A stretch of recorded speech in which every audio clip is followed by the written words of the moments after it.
നമസ്കാരം. ഒറ്റ ചോദ്യം മതി നിങ്ങളുടെ ജീവിതം മാറ്റിമറിക്കാനെന്ന് കോടീശ്വരൻ ടെലിവിഷൻ ഷോയിൽ സുരേഷ് ഗോപി പറയുന്നത് പോലെയാണ് ചിലപ്പോൾ കാര്യങ്ങൾ. നിർദോഷമായി പറയുന്ന ഒരു കാര്യത്തിന് പോലും കോടികളുടെ വിലയാണ്. ഇന്ത്യയിലെ ഏറ്റവും മികച്ച സംവിധായകരിൽ ഒരാളായ മണിരത്നവും ഉലകനായകൻ കമൽഹാസനും 3.5 പതിറ്റാണ്ടിന് ശേഷം ഒന്നിക്കുന്ന തഗ് ലൈഫ് എന്ന സിനിമയിൽ സംഭവിച്ചതും അതാണ്. ഭാഷാ വിവാദത്തെ തുടർന്ന് കമൽ മാപ്പ് പറയില്ലെന്ന് പറഞ്ഞതോടെ ചിത്രം കർണാടകയിൽ റിലീസ് ചെയ്യാൻ കഴിഞ്ഞിട്ടില്ല. ഇത് സാമ്പത്തികമായി വലിയ തിരിച്ചടിയാണ് നിർമ്മാതാക്കൾക്കുണ്ടാക്കുന്നത്.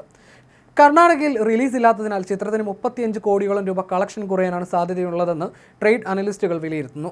രജനി, വിജയ്, കമൽ തുടങ്ങിയവരുടെ ചിത്രങ്ങളുടെ കർണാടകയിൽ നിന്നുള്ള കളക്ഷൻ വിഹിതം 7%. അതിനാൽ തഗ് ലൈഫിന്റെ വരുമാനത്തിൽ 35 മുതൽ 40 കോടി രൂപ കുറവുണ്ടായേക്കും. കമൽഹാസന്റേതായി ഒടുവിൽ തിയേറ്ററുകളിലെത്തിയ വിക്രം 35 കോടിയിലേറെ രൂപ കളക്ഷൻ കർണാടകയിൽ നിന്ന് നേടിയിരുന്നു. കമൽഹാസന്റെ തീർത്തും നിരുപദ്രവം എന്ന് തോന്നിക്കാവുന്ന പ്രസ്താവനയാണ് ഇവിടെ വലിയ വിവാദമായി കോടതി കയറിയത്. തഗ് ലൈഫിന്റെ പ്രൊമോഷൻ പരിപാടിക്കിടെ കമൽ നടത്തിയ പരാമർശമാണ് പ്രശ്നമായത്. വേദിയിലുണ്ടായിരുന്ന കന്നഡ നടൻ ശിവരാജ് കുമാറിനെ അഭിസംബോധന ചെയ്ത് സംസാരിച്ചതിന് പിന്നാലെയായിരുന്നു കമൽ കന്നഡ ഭാഷയെക്കുറിച്ച് പരാമർശിച്ചത്. എൻ്റെ കുടുംബമാണിത്, അതുകൊണ്ടാണ് അദ്ദേഹം ഇവിടെ വന്നത്, അതുകൊണ്ടാണ് ഞാൻ എൻ്റെ പ്രസംഗം ജീവൻ, ബന്ധം, തമിഴ് എന്ന് പറഞ്ഞു തുടങ്ങിയത്. നിങ്ങളുടെ ഭാഷ തമിഴിൽ നിന്ന് പിറന്നതാണ്, അതുകൊണ്ട് നിങ്ങളും ഇതിൽ ഉൾപ്പെടുന്നുവെന്നായിരുന്നു കമൽ പറഞ്ഞത്. ഈ വീഡിയോ കണ്ടവർക്കറിയാം കർണാടകക്കാരെ താഴ്ത്തി കെട്ടാനൊന്നുമല്ല അദ്ദേഹം അങ്ങനെ പറഞ്ഞതെന്ന്. പക്ഷേ ഇത് മാധ്യമങ്ങളിൽ വാർത്തയായതോടെ വലിയ വിവാദമായി. രൂക്ഷ വിമർശനമാണ് കന്നഡ സംഘടനകൾ ഉയർത്തിയത്. കമൽഹാസൻ മാപ്പ് പറയണമെന്ന ആവശ്യവും ഉയർന്നു. എന്നാൽ വിസമ്മതിച്ചതോടെ Karnataka film chamber of commerce ചിത്രത്തിന്റെ പ്രദർശനം കർണാടകയിൽ നിരോധിച്ചിരിക്കുകയാണ്. ഇതിനിടയിൽ കമൽ കോടതിയിൽ പോയപ്പോൾ വലിയ തിരിച്ചടിയാണ് ഉണ്ടായത്. കമൽഹാസൻ നടത്തിയ പരാമർശം കന്നഡിഗരുടെ വികാരം വ്രണപ്പെടുത്തിയെന്നും എന്തടിസ്ഥാനത്തിലാണ് തമിഴിൽ നിന്നാണ് കന്നഡയുടെ ഉൽപ്പത്തിയെന്ന് പരാമർശം കമൽഹാസൻ നടത്തിയതെന്നും ജസ്റ്റിസ് നാഗപ്രസന്ന ചോദിച്ചു. ക്ഷമാപണം കൊണ്ട് പരിഹരിക്കേണ്ട വിഷയം കോടതിയിൽ വരെ എത്തിച്ചെന്നും ഈ മനോഭാവം ശരിയല്ലെന്നും കോടതി നിരീക്ഷിച്ചു. മാപ്പ് പറയണമായിരുന്നുവെന്നും കർണാടക ഹൈക്കോടതിയും പറഞ്ഞു. എന്നാൽ കമൽ മാപ്പ് പറയാൻ കൂട്ടാക്കിയില്ല. കർണാടകയിൽ കമൽഹാസന്റെ കോലം കത്തിച്ചും പ്രതിഷേധം നടത്തി. താൻ തെറ്റ് ചെയ്യാത്തതിനാൽ മാപ്പ് പറയില്ല എന്ന നിലപാടിലാണ് കമൽഹാസൻ. മാത്രമല്ല കന്നഡ ഭാഷയെ ഒരു തരത്തിലും താഴ്ത്തിക്കെട്ടാനുള്ള ഉദ്ദേശം തനിക്കില്ലായിരുന്നുവെന്നും കമൽഹാസൻ വിശദീകരിച്ചിട്ടുണ്ട്. കന്നഡ സംസാരിക്കുന്ന സമൂഹം തനിക്ക് നൽകിയ ഊഷ്മളതയും വാത്സല്യവും വിലമതിച്ചിട്ടുണ്ട്. കന്നഡിയർക്ക് അവരുടെ മാതൃഭാഷയോടുള്ള സ്നേഹത്തോട് വലിയ ബഹുമാനമുണ്ട്. എല്ലാ ഇന്ത്യൻ ഭാഷകളുടെയും തുല്യമായ അന്തസ്സിനായി എപ്പോഴും നിലകൊള്ളുമെന്നും കമൽ വ്യക്തമാക്കിയിരുന്നു. പക്ഷേ ചിത്രം കർണാടകയിൽ റിലീസ് ചെയ്യാൻ കഴിഞ്ഞിട്ടില്ല.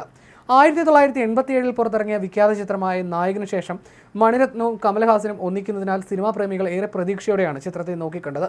മുംബൈ അധോലോക നായകനായിരുന്ന വരദരാജ മുതലിയാരുടെ ജീവിതത്തെ ആസ്പദമാക്കി മണിരത്നം സംവിധാനം ചെയ്ത ഈ ചലച്ചിത്രത്തിൽ കമൽഹാസൻ ചെയ്ത നായകവേഷം അഭിനയ വിദ്യാർത്ഥികൾക്ക് ഇന്നും പാഠമാണ്. ശരണ്യ, കാർത്തിക, നാസർ, ഡൽഹി ഗണേശ്, ജനകരാജ് എന്നിവർ മറ്റ് മുഖ്യ വേഷങ്ങൾ ചെയ്തു. ചിത്രം സാമ്പത്തികമായി വൻ വിജയം നേടുകയും നല്ല നിരൂപക അഭിപ്രായം നേടുകയും ചെയ്തു. കമലിന് മികച്ച നടനുള്ള അവാർഡടക്കം ഈ ചിത്രം 3 ദേശീയ പുരസ്കാരങ്ങൾ നേടി. മികച്ച വിദേശ ചിത്രത്തിനുള്ള ഓസ്കാറിന് ഇന്ത്യയുടെ ഔദ്യോഗിക നാമനിർദ്ദേശമായിരുന്നു ഈ ചിത്രം. 2005 ടൈം മാസിക എക്കാലത്തെ മികച്ച 100 ചലച്ചിത്രങ്ങളുടെ പട്ടിക പുറത്തിറക്കിയതിലും നായകൻ ഇടം നേടി. അതിനുശേഷം ഇപ്പോഴാണ് കമലും മണിരത്നവും ഒന്നിക്കുന്നത്. നായകനെ പോലെ ഒരു ഗ്യാങ്സ്റ്റർ ഡ്രാമയാണ് തഗ് ലൈഫും. കമലിൻ്റെ തന്നെ സ്വന്തം നിർമ്മാണ കമ്പനിയായ Raj Kamal Films International, Madras Talkies, Red Giant Movies എന്നിവർ ചേർന്നാണ് നിർമ്മാണം. മണിരത്നത്തോടൊപ്പം തിരക്കഥ രചനയിൽ കമലും പങ്കാളിയാണ്.